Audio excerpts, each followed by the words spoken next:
the next 55 minutes to give a guided tour of different things that we have been working on the last 2 decades on cyber physical systems, smart environments, Internet of Things. Yeah, the title is From Smart Sensing to Smart Living. And this is also an equivalent title. So what I'll be doing, so for example, in this context, I'll mention that we have been researching in smart environments since 2000, 2001. A lot of things have been happening at that time. Nobody knew what CPS is, what IoT is. The terminologies were not well defined.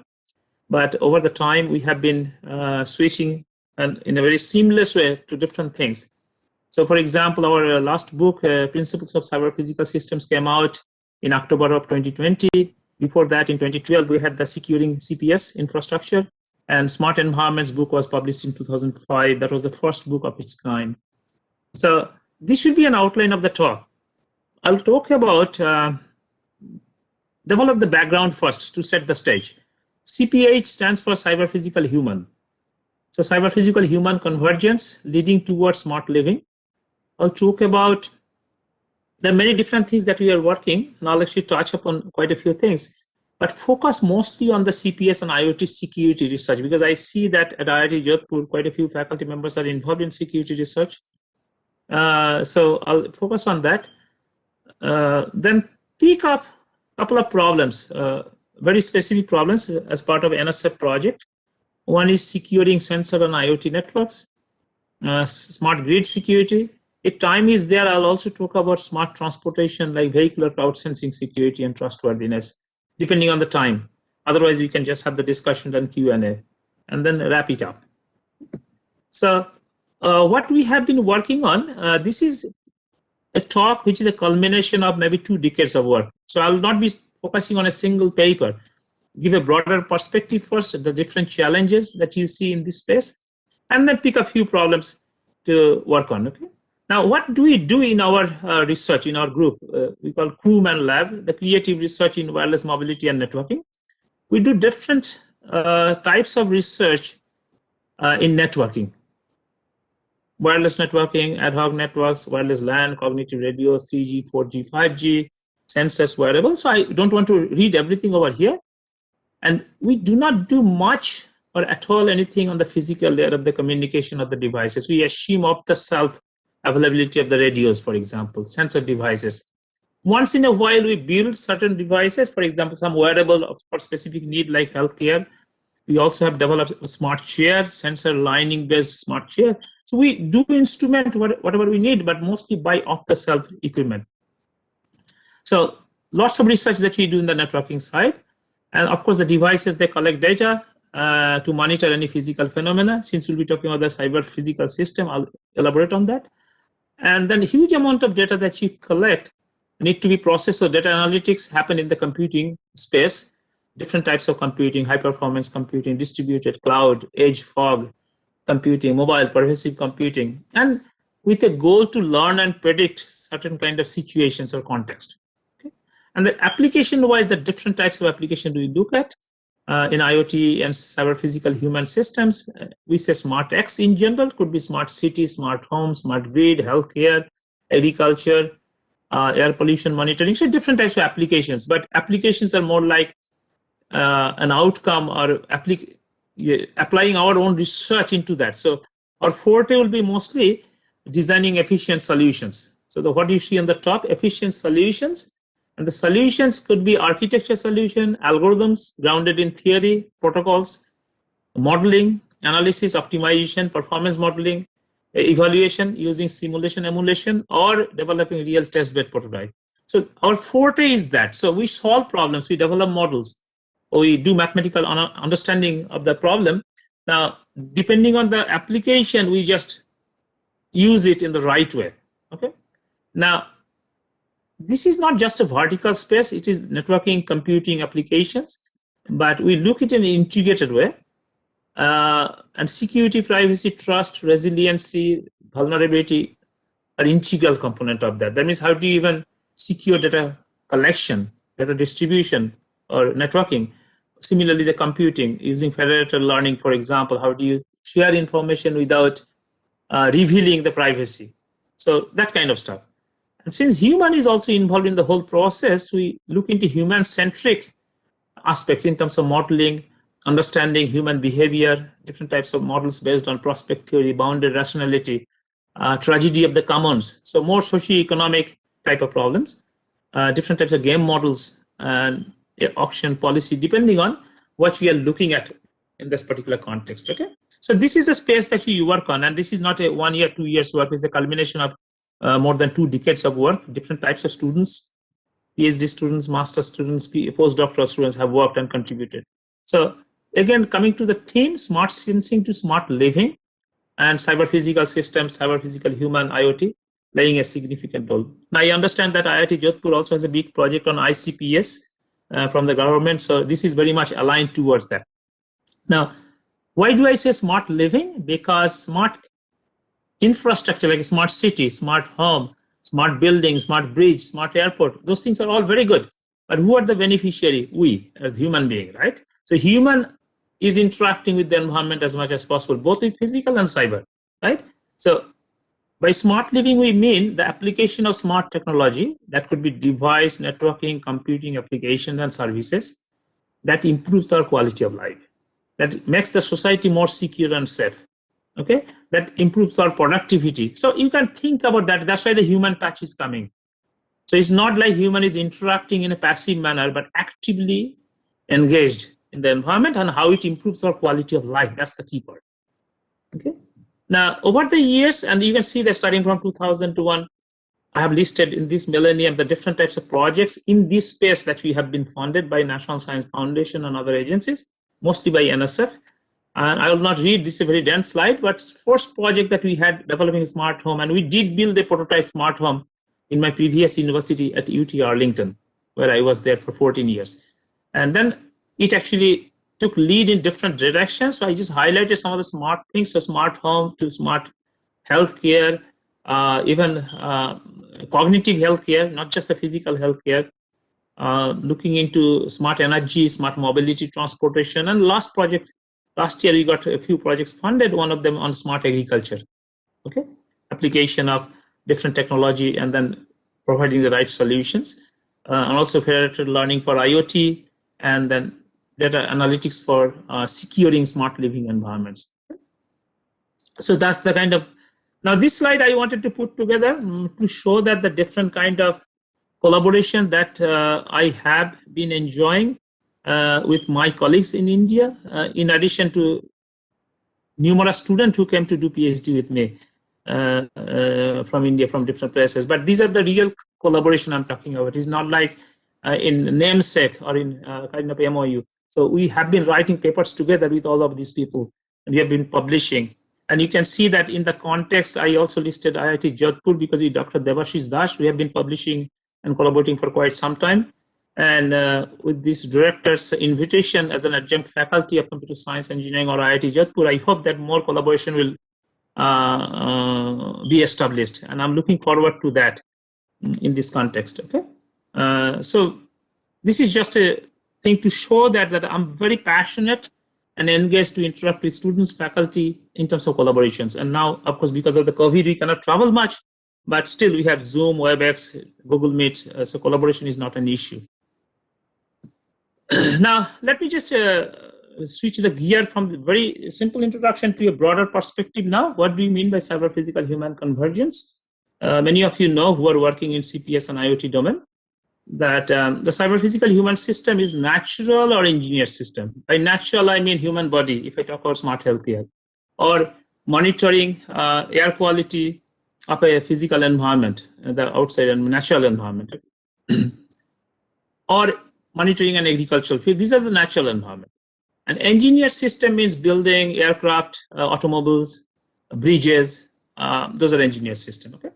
Now, these kind of systems, which when you have an integration of sensing, and that's a vital component, sensing part. Communication, of course, you're exchanging information mostly through wireless if it is deployed outside the field, outside the buildings or infrastructure. Otherwise, it could be regular communication. Then computing, data analytics, that's where the power will come, the harnessing the huge amount of data through models, learning techniques. And then control, that's the actuation part. Unless there is a control part, then cyber physical system will not take place, because this feedback control. So for example, in physical world, natural or engineered system, through sensing and smart devices, you collect a lot of data that goes into the cyber world. Okay, and if I harness the data, learn the system, find significant pattern, and give a feedback to the physical environment, then I close the loop. So this physical to cyber, cyber to physical, that becomes cyber physical system. Okay, so sensing, monitoring part, upward, and then control and actuation coming down to improve the system's performance. Okay, if it is a healthcare situation, then of course, how do I improve somebody's health condition? If it is a security threat question, how do I detect an anomaly and potential security threat and address it, right? Or if it is an agricultural field, how do I do the irrigation in the field? How do I take care of the disease? So depending on the application, so you think about, or energy management of a building, then question is how do you optimize energy usage? So depending on the application, your control actuation part will be different. Now, when I say that cyber physical human system, so human is also interacting with both the physical environment as well as the cyber. Okay. Now, it turns out the human world also has two planes. One is a physical relationship, human relationship network. Okay, where the human social dynamics, human behavior, everything is involved. And then, of course, we also have a online social network or social media connectivity, where people may not know each other physically. There may not be any physical relation, but they know in their friend circle or in the community sense. Okay, but nevertheless, so this cyber physical human system is a tripartite, very complex interaction of cyber physical and human world. Okay.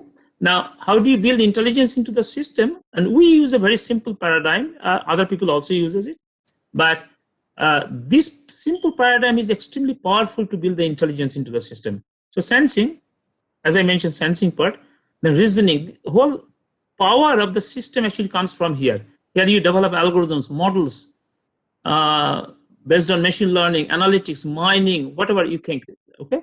And then take decisions, very trustworthy decision that goes back to the environment through a controller or actuator, and that actually completes the loop. So sensing, reasoning, control, and that iterative loop builds the intelligence into the system and the smartness, okay, to do things. Now, I pointed out over here that we hear about CPS and IoT sensors. So there's no conflict between CPS and IoT. Sometimes you'll see debates that which one is better or which one is superior type of thing. But in my opinion, they're two sides of the same coin. When it comes to the very basic building block level, device level, micro level concept, then IoT, Internet of Things. But each Internet of Things has a sensing actuation component. So without sensor, IoT is completely dead and numb. Okay. So IoT means sensing component is there. That's why you'll see most of the IoT research is on the sensor side, sensor and actuation, but the scale is very large. Then when you use IoT or devices as a building block to build larger system like smart grid, electrical grid monitored through sensor devices, smart meters type of thing, smart automobile, transportation, healthcare, then that becomes more like a cyber physical system or cyber physical human system, which is a macro level concept. Okay, so it's basically micro to macro, macro to micro. That's one thing. Another thing I'll point out over here, very intriguing. You think that our life is at stake on cyber physical systems. Okay, because you think of smart city, you think about an aircraft, you take a flight from Delhi to Jodhpur. Okay, that aircraft is a physical equipment manufactured by Boeing or Airbus. That's the physical. It has lots of different components, including sensors, communication infrastructure, but it's controlled by the physical laws. Aerodynamics is controlled by the physical laws. Navier-Stokes equation, diffusion equation, managing the airflow, everything. That's a physical world. Now, many things are collected through sensors and others, but mostly the navigation is done by an autopilot system, which is a real-time embedded software. Okay, so pilot captain, they're sitting to take emergency control for takeoff and landing, but when it's airborne, it's completely guided by autopilot system. Even if there is thunderstorm in between, it will read out in real time. If the fuel is not enough because it is hovering around for quite some time, it will instruct an emergency landing somewhere when the human or the pilot captain comes in the picture. So you can see that a system like an aircraft operation is a combination of physical, cyber, and human. And your error and failure can come from any direction. Attack can happen from any direction because physical system could be attacked. Cyber world, cyber system, navigation system could be attacked, or human could be compromised, or they can make fatal errors. So landing is not perfect. But that's one system. You think of self-driving car or automobiles, in which case, of course, the physical world is the automobile, cyber world is the computer vision learning techniques that you embed into the car. And of course, you may have a human or driver sitting over there for taking control or override control. Okay, so there are tons of different examples you can think, and human smart healthcare is also another example. Okay, so lots of different applications are there. You can think in the CPH domain. But this three world, physical world guided by natural laws, cyber world, there is no natural law. You have software models, computational paradigms, Turing machine model, software stack, network protocol stack. The clock is continuous in the physical world. In the cyber world, clock is digital. Okay, there's no model. There's models, but not physical laws. There are a huge amount of dynamics in both the system. And when it comes to human world, we are not our human intent, emotion, desire are not controlled by physical laws. Okay, there are different types of socio-economic or social models are there, like prospect theory, rationality models, all sorts of stuff. So you see that we are interacting intricately on physical, cyber, and human world on which our life is at stake. But these three worlds are guided by three different types of principles. And synchronizing, harmonizing, even the clock from continuous to digital, to erratic decision makers which are human, you can see that how things could be extremely complex. So making this system extremely reliable, dependable, resilient is a huge challenge. It's a very complex system of systems. Okay. So this is the thing that I already talked about it, so I don't have to go through. So if you can look at the Venn diagram, physical, cyber, human. So basically at the intersection, you see different things. At the very core is the cyber, physical, human, where three worlds intersect. Another way to look at it, I'm still setting the stage so that we understand where we are going. So what we have, different types of IoT devices or smart devices, depending on the application, including smartphones, they build the infrastructure to collect data from any physical and phenomena, physical environment. Okay? Now, different types of, this is a micro level concept I mentioned, IoT and the networking infrastructure. Macro level concept, different types of applications that you can think of. Energy, healthcare, transportation, disaster management, water management, air pollution control, all sorts of different things. Okay, the power is right over here. That's where you build the models. So our research is mostly in this level. Okay, develop very powerful models, mathematical models, algorithms, understanding and underpinning the physical phenomena. So interfacing between physics-based models with the data-driven models, because in computer science we look everything as data. Once the data is collected from sensors and devices, everything over there, right? And once you have that, you try to package all of these things. We call it IoT middleware, and that basically is extremely powerful. Depending on the application, you cater to the needs, you optimize. Okay. Sometimes we try to develop a common invariance from different physics-based model and understanding the data, so that I don't have to develop solutions or algorithms for each of these systems. Okay, that's extremely challenging. That's our future goal, or not future goal, current goal. And we have good understanding for certain number of applications like smart energy versus smart transportation. And they're all physically different phenomena. The physics are different. But when you look at the data, there are a lot of commonalities. Okay, for example, they come as a time series data. How do you analyze the time series data? How do you find anomalies in the time series data? One case anomaly may mean a smart grid has been attacked. And the other case, an anomaly may mean health risk. In transportation, it may mean congestion, accident.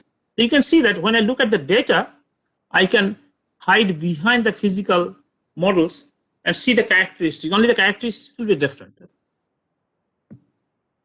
Now, we look at models and abstraction. Okay, so even a smart city is an example. Just could be any smart environment, smart homes. You instrument the environment to be smart through devices, networking technology, different types of wireless, wireline technology, computational paradigms, different applications, right?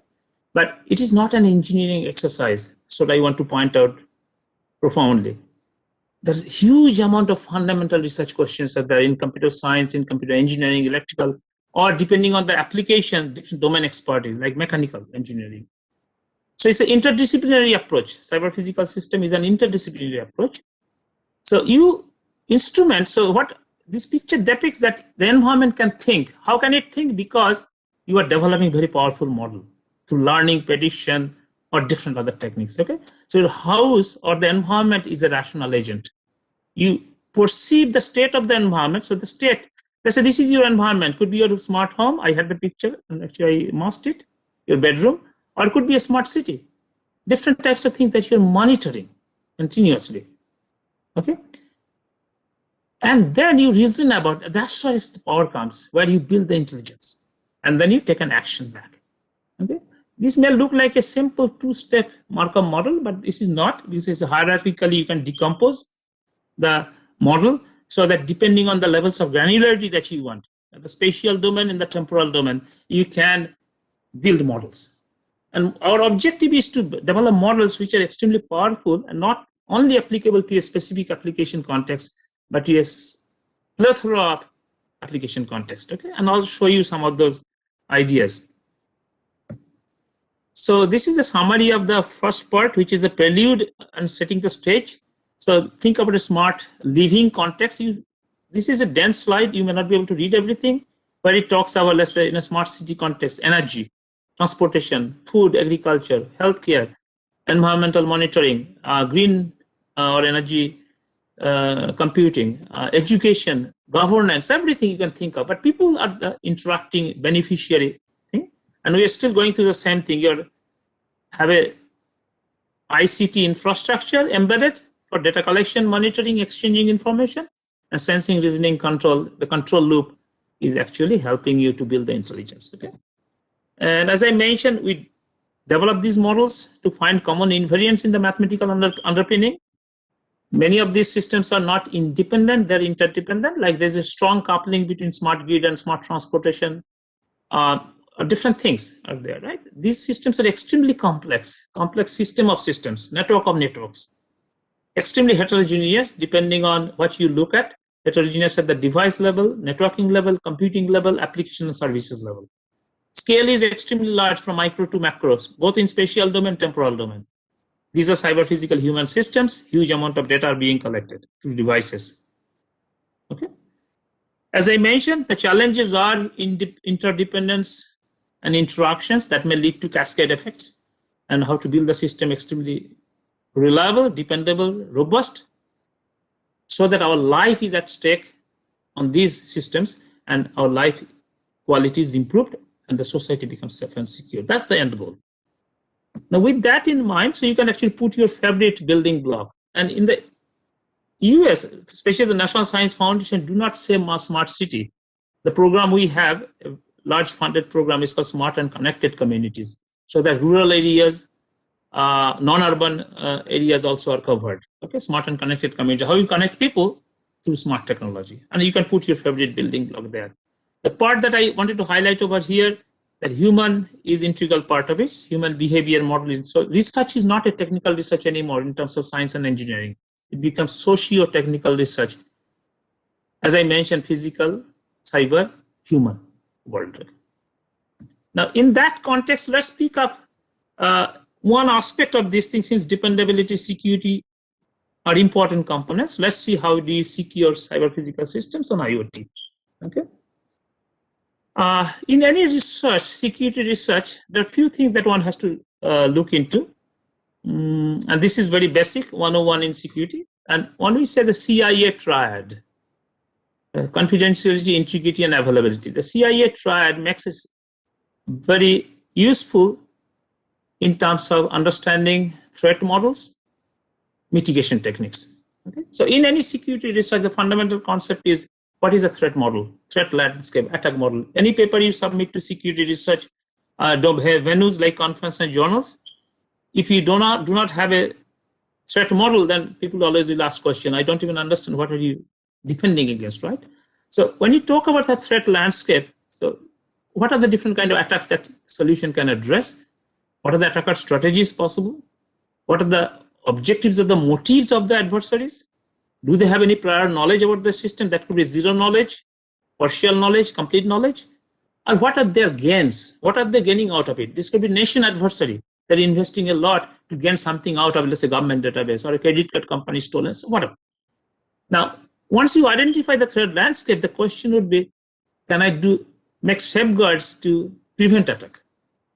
If possible, fine. External attacks are are relatively easier to prevent. Like you put firewalls, denial of service, different types of fraud detection mechanism, cybercrime tools. But when it becomes an internal attack, insider threats, then it becomes much more challenging. And I'll be looking into more on the insider threats. Okay, in that case, attack has already happened because insider compromisation has happened. Okay, somebody who knows the system, who has the secret keys and all. Okay, in that case, the defense mechanism becomes much more difficult. So the two components that we look into the defense mechanism, one is the attack detection. Okay, how do you detect the attack? And most often a common tool is anomaly detection. That means, what anomaly do I see? We talk about energy consumption of a building through smart meter, time series data. Do I see any anomalous behavior? Okay, in the healthcare, somebody's heart has a heart problem. There's a pacemaker with a wireless transceiver and sensors that monitors the heartbeat conditions through the doctors, nurses, and the hospitals. Okay, do I see any anomaly in the heartbeat rhythms? Those are the questions that you ask. But when you detect the anomaly, first you detect at a very higher level, like in the system level, but then you have to also pinpoint which devices, which component of the network, they are the problematic ones. Okay? And there are different techniques that you use. Trust becomes an integral part of it when you look at the device level or component level. Trust, reputation, belief, the different types of models we develop. And in terms of attack mitigation, there are a few standard techniques that people always use. One is you isolate which devices or network component has been compromised. You isolate that so that the rest of the system is not infected. Okay. Sometimes you make a dependable decision through robust fusion. That means, is the indicator of an attack coming from one device, one component, or from multiple sides? Then your confidence level goes much up. Okay. So I'll give you a couple of very simple examples. So in a smart grid context, as electrical grid monitored through sensors and IoT devices like smart meter. Let's say the data capture is coming, data monitoring is through smart meters, and smart meter interacts with the home networking through wireless. It's a sensing actuation device. So false data injection is a very common attack there. Data and integrity attack, part of the data integrity attack, where an adversary taking control and command of the smart meter is falsifying the data, altering the data. Okay, it can also drop packets, drop all this stuff, but altering the data. And I'll actually give more description of this particular problem. But in that case, most often, or maybe one appropriate solution is you mitigate by isolation. That is, you basically, if you can detect which device is the culprit, you just try to take it off from the network. Another application could be in the vehicular crowdsensing.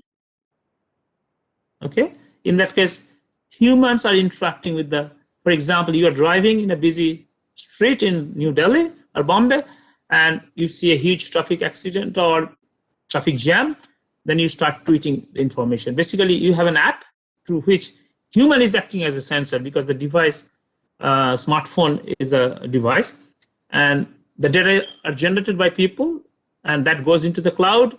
Some analytics are done, and then information is fed back to the drivers. Okay, that road is congested, there's 2-hour delay, you can take a diversion, or you reroute, or something like that. So in that case, the possible attack scenario could be selfish and malicious intent of the people. The people who are giving information through crowd sensing, there's no reason to believe that they're all trustworthy, all honest. For whatever reason, they are giving wrong information. If that is the case, then of course your decision that goes back to the passengers and drivers through again, different apps that could be incorrect, and that may have secondary, tertiary effect. Okay. So in this particular case, the mitigation should be done through very dependable decision making. How do you incentivize people to give the right information? That's one example. How do you believe some information is trustworthy? The quality of the information is trustworthy. So these are the kind of research questions that you ask. Okay.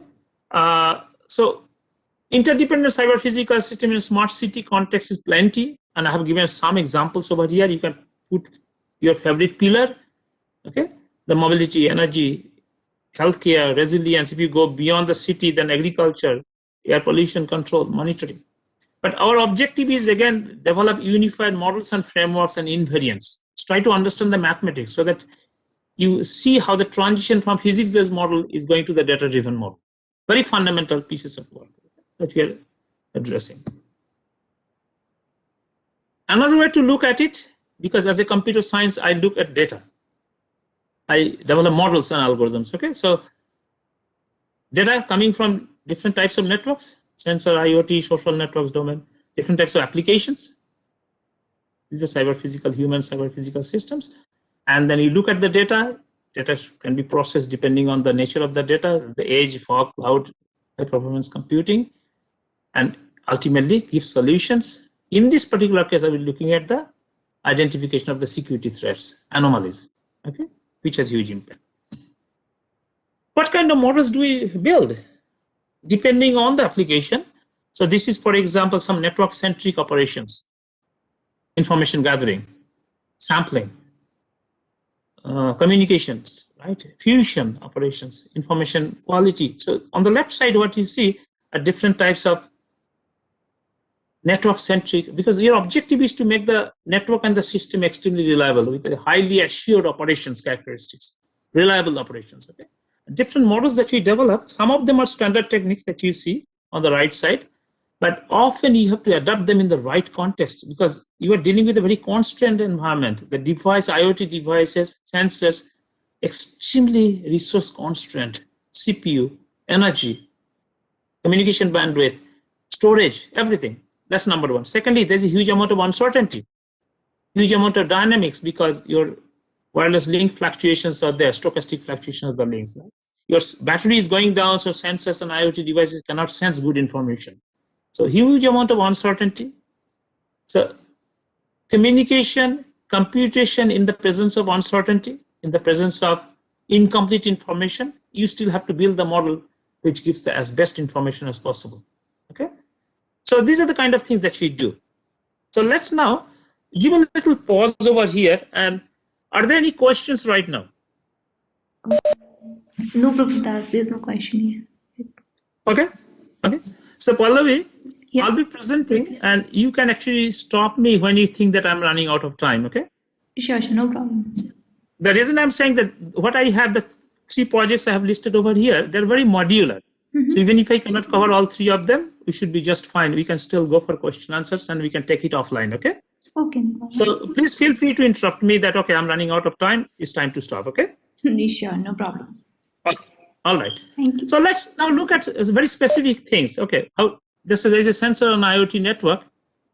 And how do I'm just going a little bit down now because this network infrastructure is giving services to the cyber physical systems. Okay?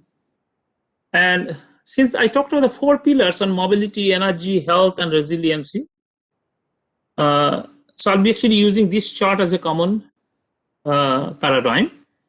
So pick problems one at a time. So first one, I mentioned that sensor and IoT network security. So that comes under the infrastructure security, which is network security or cyber physical systems like building infrastructure, securing a bridge, securing between borders between 2 countries. So you think about the kind of applications, okay? So our goal has been to create a multi-level security framework, deploying sensor and IoT networks and devices to monitor, find patterns, and detect attacking scenarios if there are any, prevent if possible, otherwise recover from. And this attack scenario could be natural, like natural disasters, or could be man-made disaster like terrorist attack. Okay, so that's the kind of thing. So very simple description that I'm giving. So basically, you deploy different types of devices, technology, devices, networking technology, surveillance, everything. Okay? You're collecting data. But so this is a prototype that we had developed in the project that we finished a couple of years ago. This is more like an airport security environment. You can see the different levels of security, different types of technology. This is a prototype that we built. Right? So what are the different methodologies that we use? So I'll first give a snapshot of different things that we have been doing in this space of resilience, and then pick up some problem to go into with it. Okay. So the methodology that we use are based on sensor fusion, situation awareness, information theory application, game theory between attacker defenders, epidemic theory to stop propagation of the cascade effect, trust belief, modern machine learning, data analysis. Those are the tools and techniques that we have developed in the context. And here's some synopsis of sample papers. The blue ones are the journal papers, black ones are the conference papers. And these are very abbreviated, very dense. So if you do not know the names, of course, I don't blame you. But the objective that we had in this project was how to protect critical infrastructure security. And the project that we had, we called pervasively secured infrastructure. Okay. Now, in this context, let's even go a little bit down. Okay. Think about a sensor node or IoT device have been compromised by insider threat.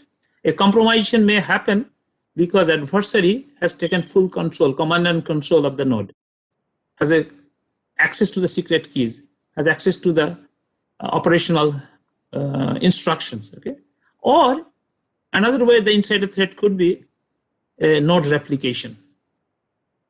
So adversary is replicating the node, so it becomes much harder to identify which one is a genuine node, which one is a replicated node. Okay, and then if you do not detect it soon enough, the adversary can launch attack through the replicated nodes. Okay, and you can see in such an environment, impact of a node compromission could be havoc. Data could be falsified, data could be dropped. That means what you do not see exactly what is coming from the physical system.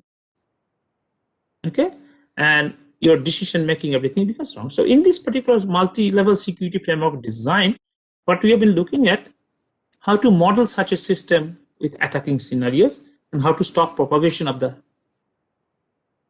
attacks or the threats. Okay, how to detect the anomalies so that I can, with high degree of accuracy, fewer false alarms, I can conclude or infer that there has been some suspicious activities. Okay, you try to revoke, if possible, the data that have been collected, try to self-correct, if at all possible, through different types of watermarking techniques that we have used, because sometimes the data may not be replicated unless because some earthquake you cannot recreate, heart attack you cannot recreate. If data is lost, okay? And the last result would be to purge, okay?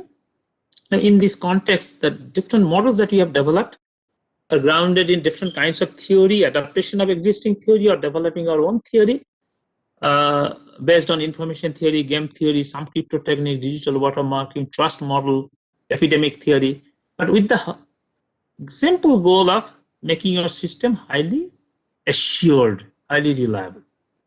Okay, different types of operations that you can think of. So let's take a very specific problem, going a little down there now. So you have a sensor node which has been compromised. Now, the model that we have developed is based on information theory and some statistical learning. Objective is to have a very scaled model from a coarser granularity to a finer granularity level. Okay, so eventual objective is to identify which devices are compromised and develop some kind of hypothesis testing based on some threshold that you can compute, and with respect to the threshold, we classify trustworthy versus untrustworthy devices. Now, this is a binary classification. I can do multi-valued classification also, depending on different levels of threats that you want to detect, low versus medium versus high, or whatever. Okay, so to manage the mathematics and the modeling, we divide the whole area that is monitored by IoT device and sensors into different zones. So it's more like a virtual grid that you impose on top of the actual physical deployment architecture. And then you can go in different levels of granularity that you want. And within a zone, I can, first of all, let's say if I find a zone number 3 is a problematic one which may be compromised, then we look into further decomposing the model, which devices or which part of that zone are problematic. Okay? So think about, you have different types of zones, and because of the physical proximity, there are notions of neighborhood zones. So you develop some kind of trust models. Okay, and this trust model, once you develop the trust model, then we have a hypothesis testing, because sequential probability ratio hypothesis testing based on probabilistic approach. And that hypothesis can generate in a binary classification. H0 means no compromisation, that's trustworthy. H1 means it has been compromised. So basically 0-1 binary classification, untrustworthy. Okay. Now what do I do in terms of this data collection?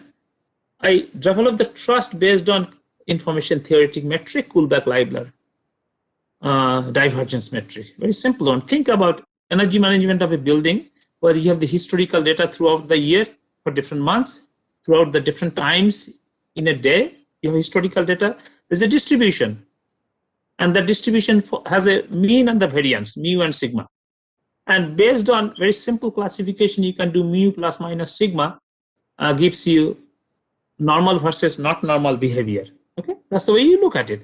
So you see that whether your information falls within that range or not for a given zone with probability P, and your neighbor's information falls within the same zone with probability Q. And once I have that, then I can look into the mutual information, which is the mutual entropy or relative entropy, and that I can calculate, and through which I can actually get the KL distance.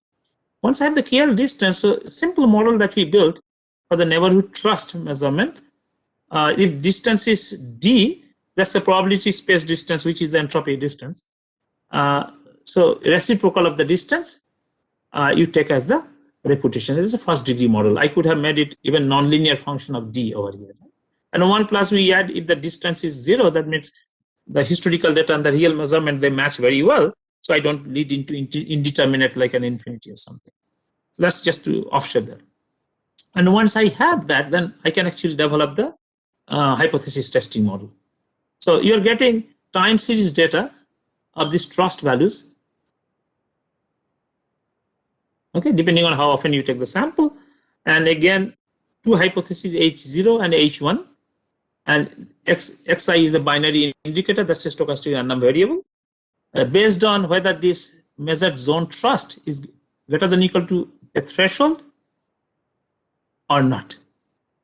If it is greater than the threshold, then of course you have, this is 0, which is trustworthy. If it is below, you indicate that, okay? This is a binary classification. You can do multi-level classification. And then of course you can find the conditional probability based on this indicator variable, if the hypothesis is true or not. Once you observe that, and this Xi is a stochastic random variable based on the neighborhood trust that you compute based on the KL divergence. Okay, you can take log likelihood ratio. So from the mutual information or the relative entropy, you can convert that to a log likelihood ratio, and from there you can develop a simple algorithm for the sequential probability ratio testing to lead to the right conclusion with a high degree of accuracy, whether it is trustworthy or not trustworthy. Okay, and of course accuracy is one, and second thing is that you have to minimize the false alarms, false positives or negative, and you can actually define what level of, is it 0.1% or 0.01% false alarm that you can tolerate, because it's a probabilistic approach. It will not be 100% foolproof, but you want to minimize the false alarms as low as possible. And if you do that, then your detection probability will be much higher. So this is the method that we have developed. We have also, this I gave a very simple model. We have developed the corresponding game theoretic part after we have the sequential probability testing, ratio testing. We have done large scale simulation. We also deployed 100 sensors on a virtual grid, for example, and then looked into the different levels of node compromisation that happens, no compromisation versus 20%, 40%, like that, then you look into how the trust is being developed, because trust is always a dynamic phenomenon. Okay, depending on what you observe, trust may change. Okay, and then we looked into how we can increase the accuracy as well as reduce the false alarms. Okay, so I just gave a synopsis of some ideas over here without going into much details. Okay, now let's pick up another problem. Maybe I should be able to finish this problem, and third one probably I won't be able to cover. Smart grid security, and these two projects are still going on. Very interesting set of projects. I'll give you the intuitions. What are you looking at? Again, looking at the data. You're detecting anomalies in the energy consumption coming from the smart meter. So what you see over here, every household has a lot of appliances. Air conditioning, microwave, laundry machine, refrigerator, utilities like bulbs, fans, and all, right? And this energy consumption of different appliances wirelessly from the home network, home area network, connected to the smart meter. And that gives the energy consumption of that particular house, apartment, or building. Okay. Now, in the neighborhood, you may have multiple houses, and everybody's energy consumption is through smart meters. You go through a neighborhood area network, energy gets aggregated, and that goes to the utility companies, wide area network. Okay. Now, an adversary compromising a smart meter or IoT device could alter energy consumption of a house. Okay, it can add, if the energy consumption is 5 kilowatt, it can add, or you can subtract, whatever. And you can see that utility company only sees the aggregated energy. Although smart meter readings will give the individual ones, but at any instantaneous point, utility company do not see individual house readings. Okay, now what happens? A set of collaborative attackers in collusion, they can alter the energy consumption in an additive and deductive manner so that the aggregate energy is not changed much. So utility company thinks everything is operational in a normal way, but which is not. Okay, so that's the major challenge over here. When your data integrity attacks or data falsification happens, how do you detect? First, you detect which neighborhood is the problematic, then you try to detect which devices or which houses are being compromised, right? An objective is to mitigate cascade effects. And you can easily see that if energy is altered, there are lots of ramifications of that. Your consumer will pay different billing than actual. The house circuit breaker may not handle the surge if you do additive attack. Your demand response in the electrical grid will alter. There could be load shedding, blackouts, all sorts of things may happen. And in this context, we have developed different types of models based on the time series energy consumption data that we see, and we have actual energy consumption data in hand. Two specific ones that we deal with, very rich set of data, 800 houses data from Austin, Texas, and 5,000 houses data from Dublin, Ireland, and its neighborhood areas. Okay, so different types of models that we have developed. This is just a larger picture of what you had seen in the last slide.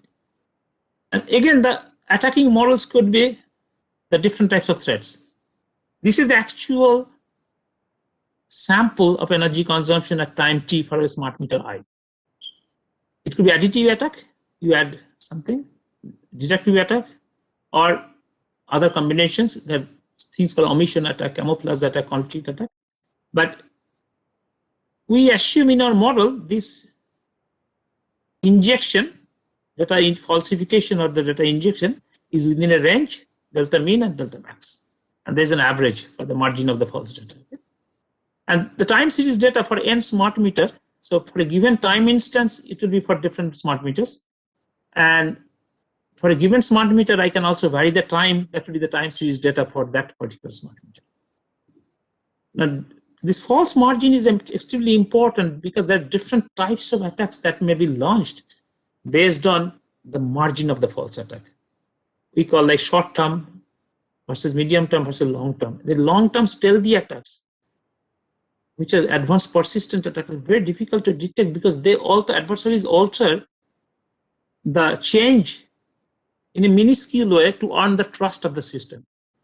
And they persist for a long time, and then when they earn the trust of the defender, they launch significant attack.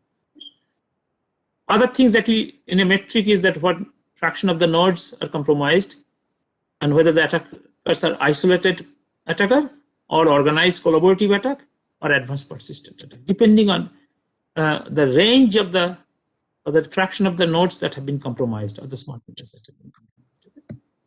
So the model that we developed, I'll not go into the detail. Each box is very rich mathematically. And if you are interested, this particular part, you can read this paper which came out in IEEE Transaction and Dependable Secure Computing just this month. Another paper also is available online as preprint, ACM Transaction on Privacy and Security. That actually talks about the mathematical models that we have done over here. Very interesting set of mathematics that you will see. Objective is to, again, classify compromised smart meter versus non-compromised, okay, through anomaly detection of the time series energy consumption data. Okay? And our solution is very lightweight because smart meter is, of course, not a very huge device. We try to do privacy intrusive way and can detect different types of attacks, and also the isolated versus organized, like collaborative attacks. What we have found, I mentioned the developing models and invariants. What we have found, if you remember in the sensor network, IoT network security, what I mentioned last in the previous project, where we look in the mean and the variance. Or what we have found for smart grid application, I'll give a concrete example, that this mean and the variance is not the right metric. So we have looked into different types of Pythagorean means, like geometric mean, harmonic mean, generalized power mean. And we found that harmonic mean to arithmetic mean ratio is a much powerful and stable invariant. So mean variance does not work very well. And I'll give you a simple example why. So think about, and I've shown only 3 years of data, 2014, 15, 16. We have data until 2020, okay? And these are 800 houses data collected from a neighborhood, and they make it available, an open data set in Austin, Texas, okay? So you can see that the fluctuations is so much across the houses of the data, the aggregated data, that mean does not mean much. If the fluctuations are too much, the mean has no meaning. The variance is extremely high, okay? So, for example, if you have, let's say, 200 houses, you see superimpose energy consumption historical data, that becomes a log normal distribution, okay, that you don't get much out of it. So what we first did, we did a box-Cox transformation of that log normal distribution that becomes an approximate Gaussian mixture. Oh. And there actually, that arithmetic mean is not the arithmetic mean. Professor Das? Did you want to say anything? Yeah, yes? We have maybe approx 5 minutes more, then there are already some... I'll be wrapping up in 5 minutes, yes. Yeah, thank you. Okay, thank you, yeah. So what we found that this is not a good metric. So for the same data set, I'll show you that when we went to the harmonic mean to arithmetic mean ratio, we played with different types of Pythagorean means, but this one, it comes out to be much better. You can see the same data set has a good stable behavior. The fluctuations are all gone because harmonic mean deals with the reciprocals. Only bad part is that harmonic mean does not have a good closed form solution. But those two papers, I gave the references, the TDSC this year paper and TOPS paper, which will be appearing. There we actually work out good approximate bounds. Okay, and it turns out that all the fluctuations, although they exhibit in the arithmetic mean, but they get mitigated in the harmonic mean. Okay, this ratio becomes more stable. You see, this is the result from 5,000 houses data from Dublin. They collected only for a couple of years because their project, European Union project, is gone. But the Austin data, they are being collected every year. And you can see that harmonic mean to arithmetic mean ratio has a symmetric behavior when it's legitimate. There's no attack. Okay, it becomes asymmetric when there will be anomalies. You see the transitions. Okay, and I'll actually go very quickly over here. You see the transitions, the different sets of moving averages that we analyze. Now I'm just showing the outcome, but all the math are worked out. And you can see when the attacks are there, you see a sharp transition. So what it basically means that the harmonic mean to The ratio gives a very stable invariant to characterize anomalies in the smart meter context. Okay? Now, since it's at the data level, what we have found that is not for smart meter, even for smart transportation data, it works very well. So we are looking right now water distribution network. So those are the physical, cyber physical systems application. We're looking at the data. Okay. In the smart transportation context, we look into congestion control, accident prediction as anomaly, or a signal not working or whatever, right? And different types of learning techniques that we have used, supervised, semi-supervised, unsupervised. One thing that I must tell you that we have the real data for energy consumption. We had to emulate the attacking scenario because no utility company, no government, local government, or they'll give you the attack scenarios of data because those could be very dangerous for exploitation by adversaries. Okay, so we had to create models for emulating the attack scenarios, different types of attacks. Okay?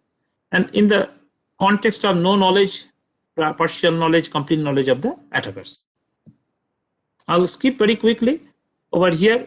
The metrics that we measured are average time to detect, expected time between false alarms, what happens if the attack is not detected, what is the impact, and what is the break-even time for the attacker, because attacker come with a budget, nation adversary or whatever. And we have shown actually from our models that we can defer the attacker for about 5.5 years, the same set of data that we analyze, right? And by that time, the attacker will give up because they don't have that much of patience. They want gain maybe in a few months' time, maybe a year time. Okay? So your job is to defer the attacker to be successful. And this is the final outcome, the classification, that these are the uncompromised nodes, smart meters, these are the compromised smart meters. Okay? So let me finish over here and conclude, because this one we can always talk offline and we can have another discussion if people are interested. But here, basically, again, the question is that you report false event reporting in a vehicular crowdsensing scenario. People are giving the data and different types of models that we have developed. I'll skip it in the interest of time. We have also been looking into lots of smart healthcare applications, developing models again, lots of different publications that we have in there. So let me conclude. I started with the cyber physical human system, and attack, failure, they have the same ramification. So understanding attacks, cascade failures, cascade attacks are important. Here I'm just showing a couple of them, like cyber and physical. Think about the human also is a teeth fail, right? So you see that this human, cyber, human, physical, they're working in a close interactions. And it's extremely challenging to make these systems very robust from a research perspective, right? I'm not talking about the engineering solution. Okay, the vendors go and make some street lights smart or deploy something, but those are bits and pieces solutions. They don't look into the comprehensive system of systems interactions. Okay, I'm talking about a research domain. There are plenty of things to do. So I understand that Jodhpur may be a smart city or will be a smart city on the horizon. So think about how to look at the smart city of Jodhpur as a complex system and look at different parts of it. What we talked about are very small things, but together, what is the impact of it? And huge amount of interdependence is there, huge amount of uncertainty, scale is extremely complex. Humans are involved in the whole process, right? There's plenty of room for AI, machine learning, data analytics, sensor networks, or networking in general, decision making. All these things are very important. And it's rich theory that you can apply. Non-theory as well as new type of theory will come out. Okay. I did not talk anything about the privacy, but privacy is also extremely important depending on the applications that you deal with. Security is hard, privacy is much harder because there's a huge amount of subjectivity. Privacy means different things to different groups of people. It's extremely context dependent. You always look into security privacy trade-off. Okay, so people are willing to give information if they gain something, otherwise they're not, type of thing. And also it has a spatio-temporal variability. It is time-moving phenomena. What was private 10 years ago, no longer probably private. Okay. And socio-cultural boundary also influences the privacy. What is private in US? Probably nobody cares in India. So that's the kind of, it's extremely complex subjective phenomena.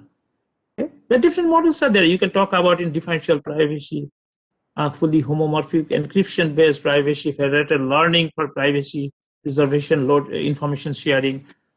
You talk about information or entropy-based privacy measures, but still lots of interesting, it's very subjective in some sense. Example basically says that this folklore that, 6 blind people touching different parts of the elephant and they have a different interpretation. This is exactly the case with privacy. Okay, so I think I can stop over here, right over here, and mention that if you are working anything on the kind of things that we talked about, there's a IEEE Smart Computing Conference. It's going to be in August in Irvine, California. In case there's still a hope that it will be in person, but may not be. The submission deadline is March 1st.